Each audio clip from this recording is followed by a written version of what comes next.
Assalamualaikum warahmatullahi wabarakatuh. Tabikun, pada kali ini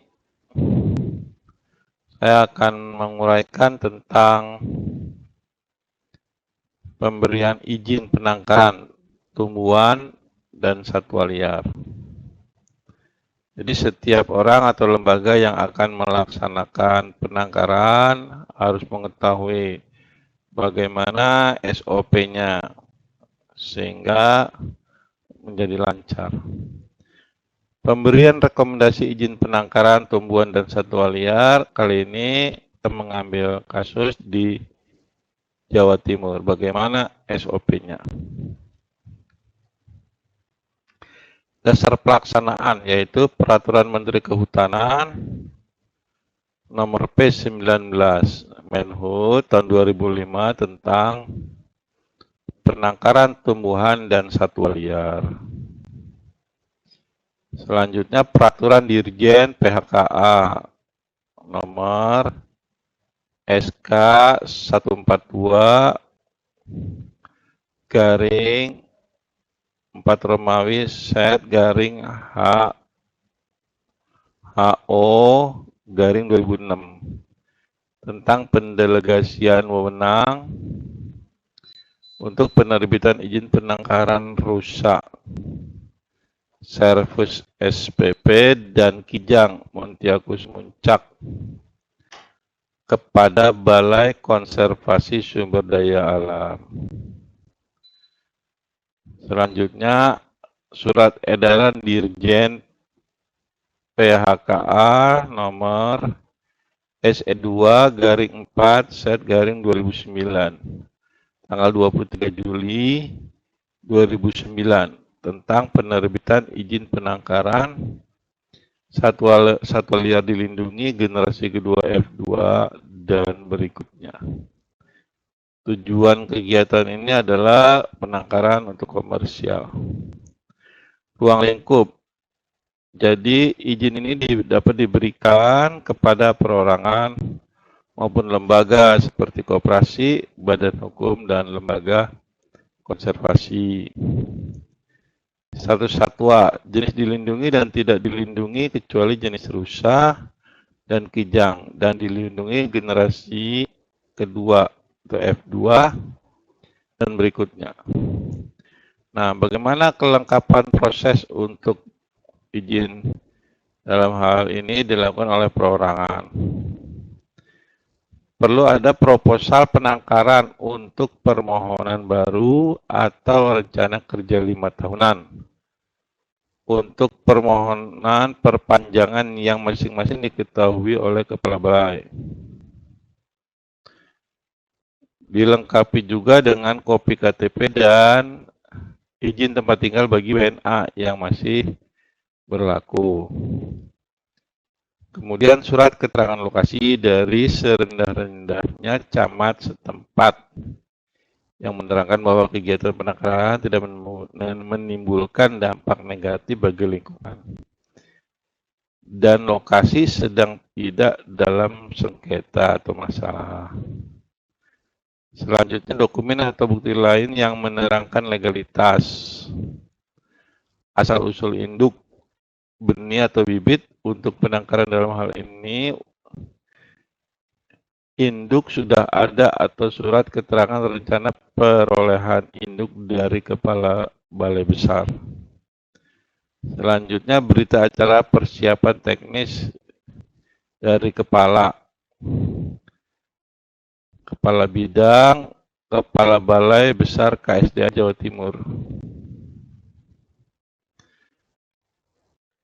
Untuk lembaga seperti koperasi, badan hukum, dan lembaga konservasi, maka perlu ada proposal penangkaran untuk permohonan baru atau RKL tahunan untuk permohonan perpanjangan yang masing-masing diketahui oleh Kepala Balai. Akte notaris perusahaan yang mencantumkan jenis usaha sesuai dengan bidang usaha yang berkaitan dengan tumbuhan dan satwa liar. Fotokopi surat izin tempat usaha atau situ, atau surat keterangan lokasi tempat penangkaran dari serendah-rendahnya oleh camat setempat yang menerangkan bahwa kegiatan penangkaran tidak menimbulkan dampak negatif bagi lingkungan dan lokasi sedang tidak dalam sengketa. Dokumen atau bukti lain yang menerangkan atau membuktikan legalitas asal-usul induk, benih atau bibit untuk penangkaran, atau surat keterangan rencana induk dari Kepala Balai. Kemudian berita acara pemeriksaan teknis dari bidang KSDA wilayah, garis miring SKW.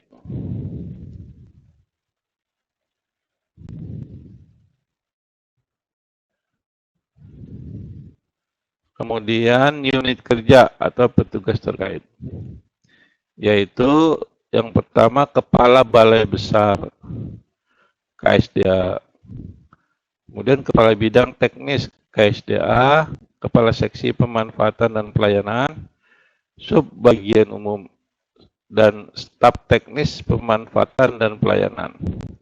Tahapan kerja. Surat permohonan oleh pemohon dengan memuat persyaratan sebagaimana tercantum pada nomor 4.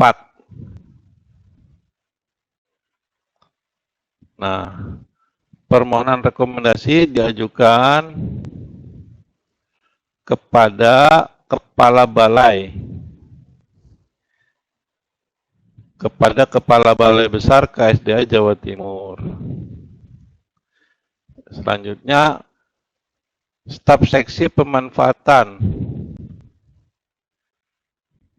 Staf Seksi Pemanfaatan dan Pelayanan menerima permohonan dan membuat dokumen serta dokumen serah terima,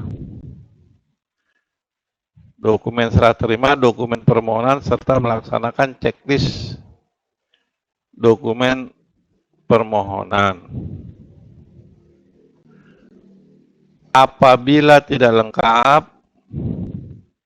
Staf Seksi Pemanfaatan dan Pelayanan membuat surat pemberitahuan kekurangan kelengkapan dokumen ditandatangani oleh Kepala Seksi Pemanfaatan dan Pelayanan, dikirim oleh Subbag Umum Balai Besar KSDA dalam hal ini Jawa Timur.